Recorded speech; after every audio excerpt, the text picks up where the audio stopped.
All righty, so we are back. The time in SVG it is 8:00. If I keep doing this, it'll be 8:10.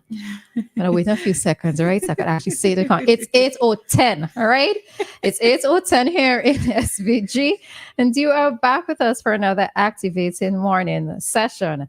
In studio, we have Dianna Cain and myself, Roleza, and our favorite doc is streaming this morning with us. Where in the world is Carmen San Diego? Not Dr. Thompson, Carmen San Diego. All right. So San good morning Diego. to you, Doc. San Yeah, Diego. you don't know that show? Okay, Carmen right. San Diego. That was Well, listen, I am in England. I am in the so-called UK. I am in a little town outside of London called Kettering, not too far from Leicester, on the way to Birmingham. And it's my pleasure passing to... Georgetown. Eh? You're passing Georgetown.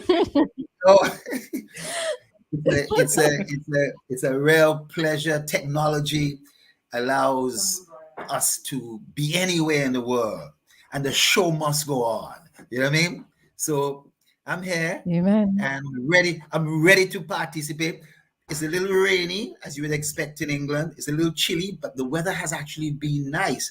Now turning a little cold, but I'm okay. I'm used to it. You know, and it's a Guess wonderful what, time. Doc? It's a little bit nippy down here as well. A little nippy.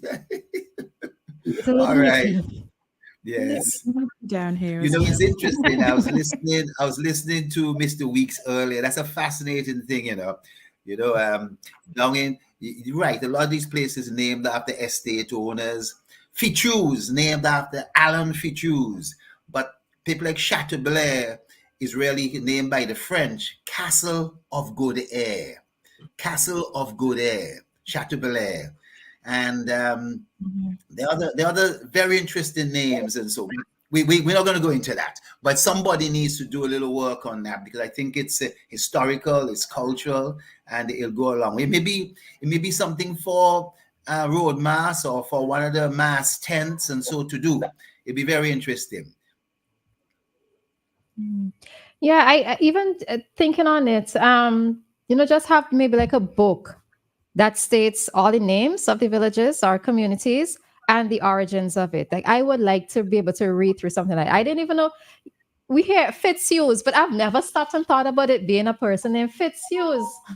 Yes, because yes. we just say it in one sentence and it just rolls off our tongue, but never actually gave it any thought, So somebody needs to do that. Yeah. Doc, you could take charge, Well,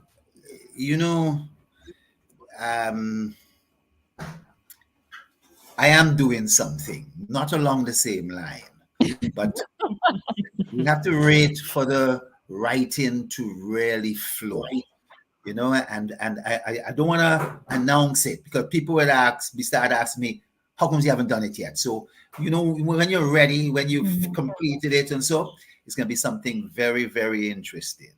Very, very interesting. As a matter of fact, let me just give you one of the forecasts. There's several things, but one of the reasons why I'm up here, I went down to Winchester, to the University of Winchester, where, do you know, there was the curator of the Botanical Gardens, who actually prepared lots of notes of the plants that existed in St. Vincent at the end of the 1700s. He also did it for Barbados, Grenada, Guyana, Tobago, and a number of them were plants that the Caribs used. A number of plants were what African slaves utilized, and some brought from Europe. And it's fascinating. They are in the process of trying to publish a book on this. And he was and it's amazing the information now coming out of the importance of the botanical gardens in this Western Hemisphere as being the center and repository of a lot of different type of plants, and so I'm going to be doing a little thing on it as an aside, and I'm really looking forward to this. I'm excited by it. Of course, it's not the usual subjects and so forth. But it's something that I would be interested in. I want to make it a little more exciting. And so, in terms of what the Caribs and African slaves used, and what was here at that time, and what maybe still here up to today. So, look out for that. Yeah, you would launch it to your premiere at first here on Activated Morning. Of So course. small Of scene, small course. scene, dark, small scene. Well. I do have something. Listen. Come up November 1st, 2nd, and 3rd. As you know, we're having Cannabis SVG. Look out in the next week or two. I know a team is going to be looking to come on the program. The morning you put questions at them, at us, and we'll talk a little more about this. Look out for that too. Okay. All righty. Good stuff, Doc. All right, so let's jump into a topic this morning that's titled Senior Cop Being Investigated for Alleged Indecent Assault of Two Constables. All right, it's a very short article, so I'd read it in full. It's on Eyewitness News. The leadership starting from top. Okay. The leadership of the Royal St. Vincent and Grenadines Police Force has turned over to the Sexual Offences Unit for investigation a report that a senior police officer indecently assaulted two junior officers under his command. Eyewitness News was reliably informed that two female constables have accused the officer, who has over 2 decades of service, of assaulting them by touching them inappropriately. Reports are that a female constable with less than 5 years of service approached a member of the top brass of the police force and complained about the alleged assault. After this initial report, another constable who was at one stage, or who had been at one stage been under the command of the accused officer, came forward with a similar report. The senior officers who received the report that the officer had allegedly assaulted the junior ranks is said to have ordered a prompt inquiry into the matter. However, as the inquiry progressed, the police force is said to have decided to hand over the investigation to the Sexual Offences Unit, meaning that criminal charges could be brought against the officer. All right, what's your thoughts on what have both of you thoughts on this? Ladies first.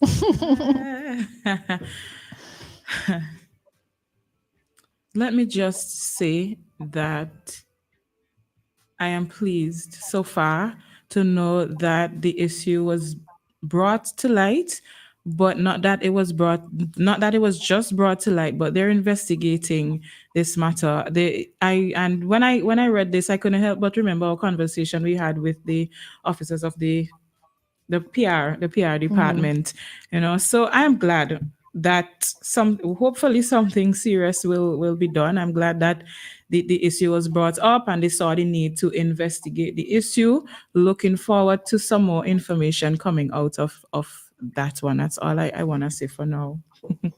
Doc? I'm in a similar way. I think this is good. It shows that if there's accusations being made, that there is investigation. It shouldn't be that there's a rush to judgment and that anybody who accuses somebody of murder or stealing or of assault is dubbed to be guilty at that particular point in time, but that the investigative process is real, it's not swept under the carpet, it's not just a sham, and that it's something that then, if they're based on the result, leads to some action on the subject. I too was pleased to read it, right? Not, of course, of the incidents that happened, or the alleged incidents that happened, but in terms of this actually coming out to the public, right? Oftentimes, and I'm quite sure, I was trying to remember if it was on the live that I read it or if it was somewhere else. But, when we talked about promotions and somebody said, well, maybe the person hasn't slept with the right person, right? I didn't hear that, I saw that somewhere, I read it somewhere, something, right? And you always hear these allegations of top officers who have relations, and I'm using relations in a loose manner. In a loose way, right? Who have relations or interactions with junior officers. And in this case, this was an unwanted attention or an unwanted act alleged happening towards these officers. And what it also reminded me of was when what's her name? It was Officer Barb. I think so. Bob, Yeah. when she said that the public relations department is not liked by anybody. Mm-hmm. And when I read this article, I said I could totally understand why, Mm-hmm. right? Because in this case, now it's police who would have had to take the Yep. initial report, and then who would have had to, in this case, have to pass it on to the sexual offences unit because Yep. criminal charges could be brought. And I'm happy, I am pleased to see that these things are being actually taken seriously. They're Yes. not swept under the rug. And what it means is that women who are going into the force can feel that level of protection, knowing that if they bring an Yep. accusation or if they bring a report against a particular officer, that is going to be taken seriously. Because oftentimes you hear of when young persons or young women saying that they want to enter the force, one of the things that they're always being told is don't let anybody abuse you or Correct. take That advantage is of true. you, right? And I'm happy to know that it's being taken seriously. So this could only mean it's one of the ways in which the police force is trying to clean up the image in a sense of Yeah. how the public tends to perceive them in certain aspects, especially in terms of that relations with senior officers allegedly taking advantage of junior officers. So I was happy to read Yeah. this. And I'm glad Really, that, it's Hmm? I'm glad that it's not just some outside persons accuse the officer. Somebody might say, oh, it's because it's strangers, but the fact that it's their own. So this is a whole internal investigation here. I'm pleased with that, and I really hope that if it the allegations are as they are, that the young ladies will be served justice to deter persons from doing this in the future and to encourage the females to be a part of the force. There's nothing to be scared of. So I really hope that yes, we're seeing it brought to light now, and we're all very happy, and I hope that we're going to hear more of it. Like, this would not be the only thing that we ever hear of it. yeah. All right. Let me Doc, say, you were going to say Roleza, something? yes, I want to say something. Something you said earlier on in terms of promotion. It's not just in the police force, but anywhere. I have seen some very talented ladies, females, exceptional talent, and like yourselves. And if there is promotion of these individuals, if they start to get ahead because that talent is noted, I would hate if it is said that the only reason why they've been able to move ahead is because they may have done something with somebody. Yes, Sam? They may have utilized the other services and so forth to get ahead.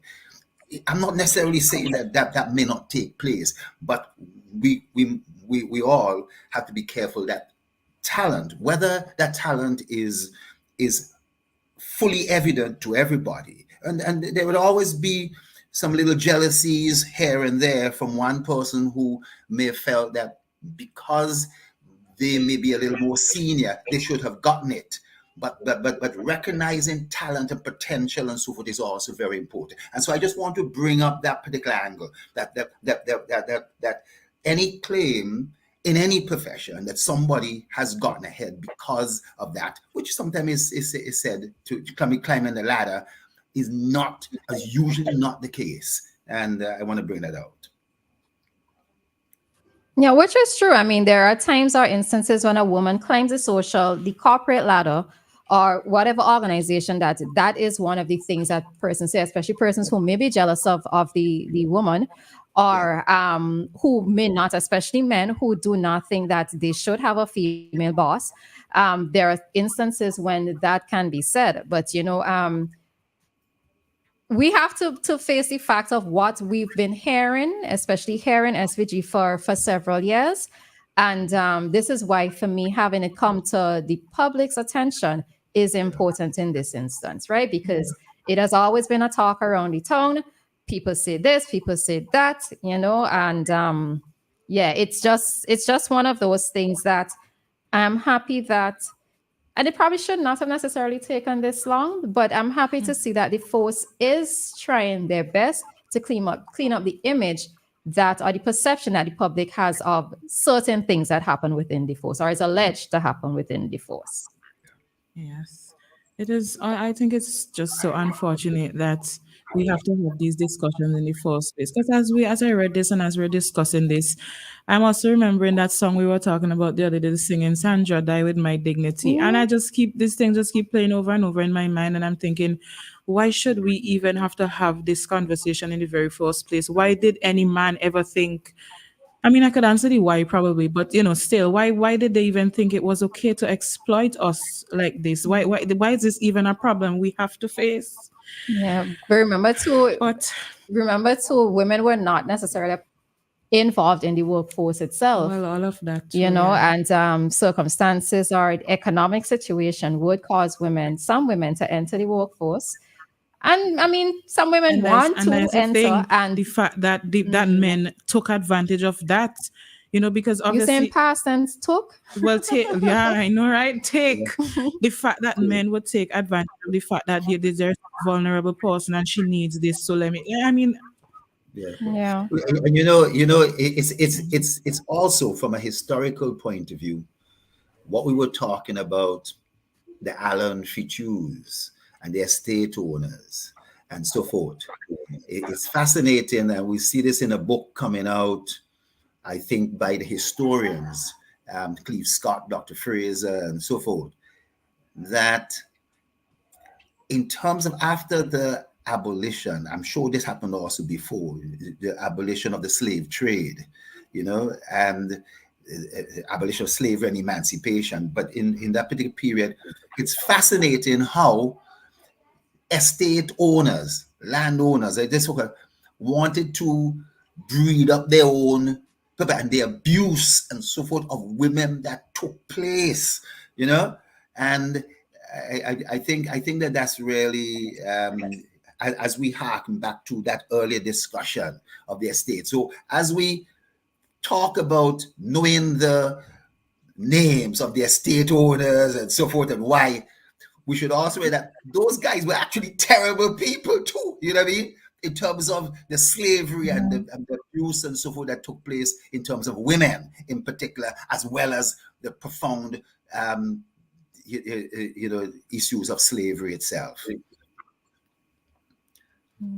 Yeah, and I think it's one of those things that, as women, it needs to be hammered into your heads, and this is why education is so important, because, if you don't find yourself in a position of, well, okay, so when I say education, I mean formal education as well as learning a skill or a trade, right? Because that whole dependency situation where you need a job, you have to find a job, you have children and mouths to feed, etc., and you find yourself in a vulnerable position because of the fact that you need this job, and this is why for me, I would always say that women need to learn as much as possible to be self-sufficient, to be able to stand on your own 2 feet so that you cannot be taken advantage of.